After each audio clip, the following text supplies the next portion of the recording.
she agrees. I wouldn't know how to do it differently. And this lady said she felt the same way about the color of her skin. So, I've never wanted to be white because I've always been happy. But you haven't denied her thesis. She is saying that you don't want to be black. She knows that.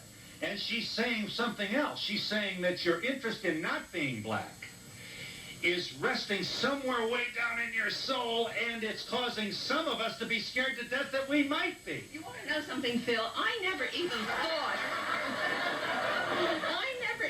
thought about what this lady brought out today, and having heard That's what you call subconscious thinking. and having heard it, to the little bit that I've thought about it, I must say that I totally disagree with her. Although she has a background, and I don't. Okay.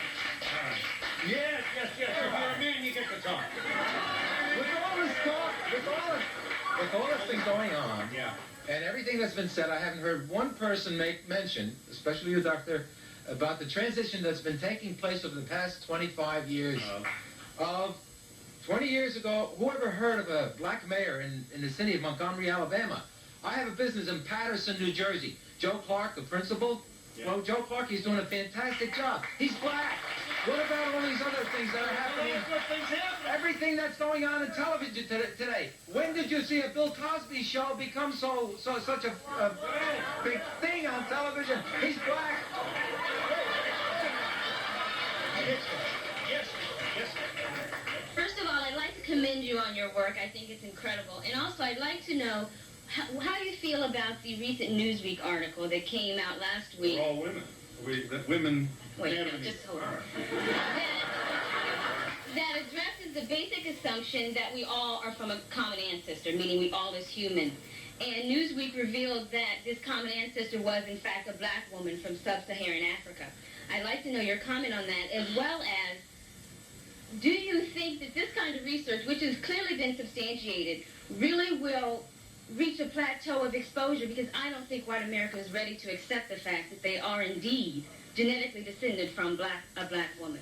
Well, I have said that for a long time, that the simplest explanation about the arrival of the different colors on the planet is that you start with black. And from black, if black produces a condition of albinism, then you have white.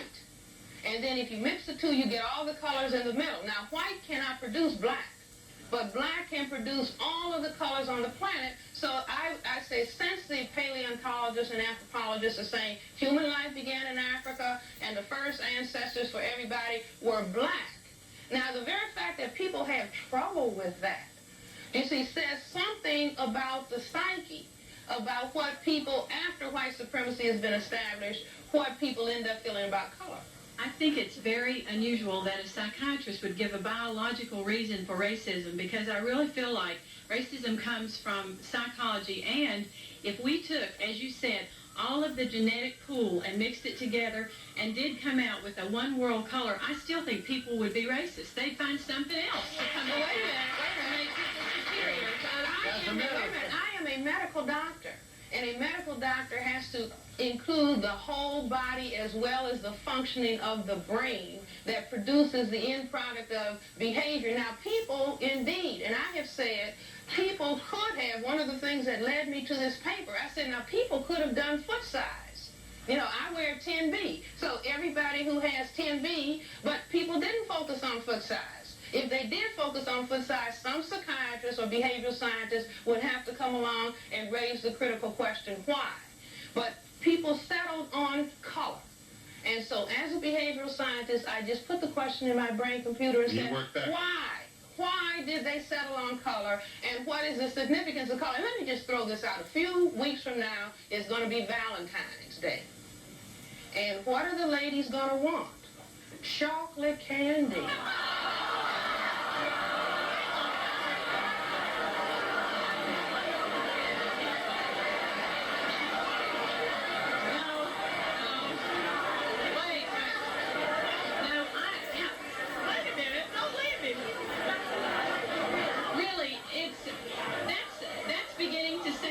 Paranoid to me, you know.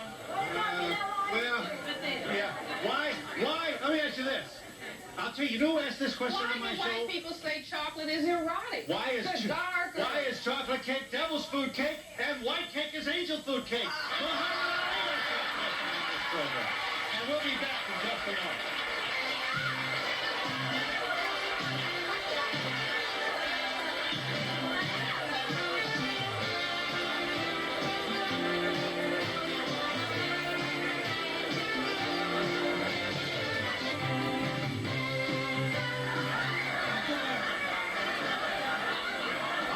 What? Yeah. Assuming for a moment that your theory is correct, what steps do you recommend to eradicate racism?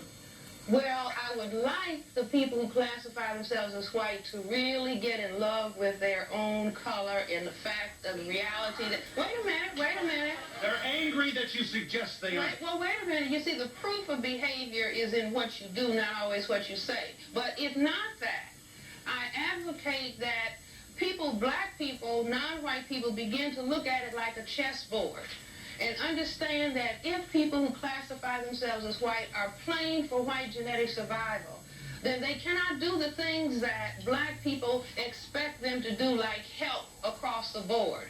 And that black people are going to have to get accustomed to playing the black side of the chessboard. It's not about hate. Right. See, when you sit down to play chess, you don't hate your opponent.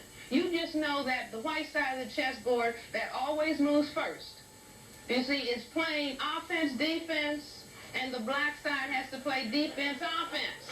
And that the anticipation is that the white king is going to be trying to what? Checkmate the black king. Excuse me.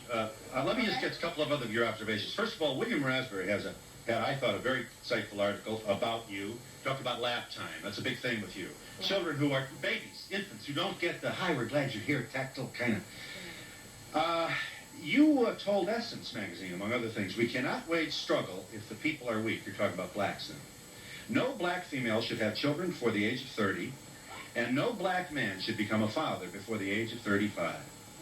Before child rearing, we should be going to school, going to the library, educating ourselves. We must create mature, mentally developed parents. Then we will be able to produce children with self-respect and a high level of functioning pattern. Now,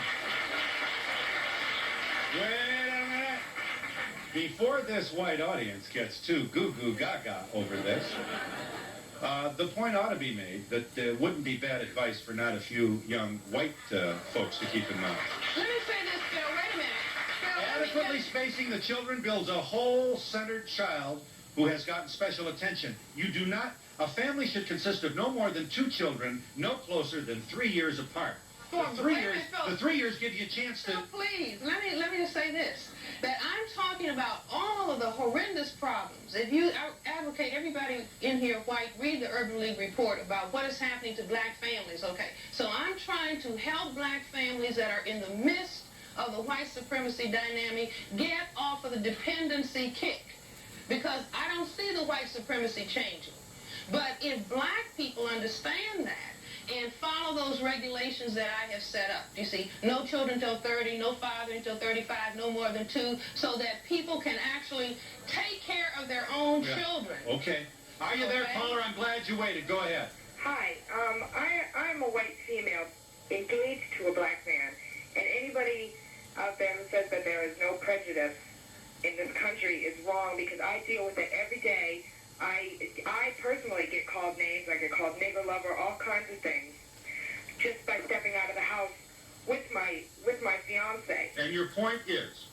My point, what I'm trying to say is, everybody that I talk to that is black, every one of my fiance's friends, tell me they don't have anything against me. They don't have anything against any white person that is nice to them. I have never talked to a black person or anybody of any other race, really, that has ever said, I hate whites. I hate whites. I don't get prejudiced. I don't get, discriminated against by his black friends, but I get discriminated against by other white people, and he gets discriminated. I'll tell you, black people in this country have more respect from me than anybody in this whole entire country, because I know what they deal with. A white person, unless you are dating or are closely involved with a black person, don't have any idea what black people go through in this country. They have no idea I what it's thank like. you for your contribution. You will forgive me for taking leave, and we wish you and your fiancé a long and happy life. I am glad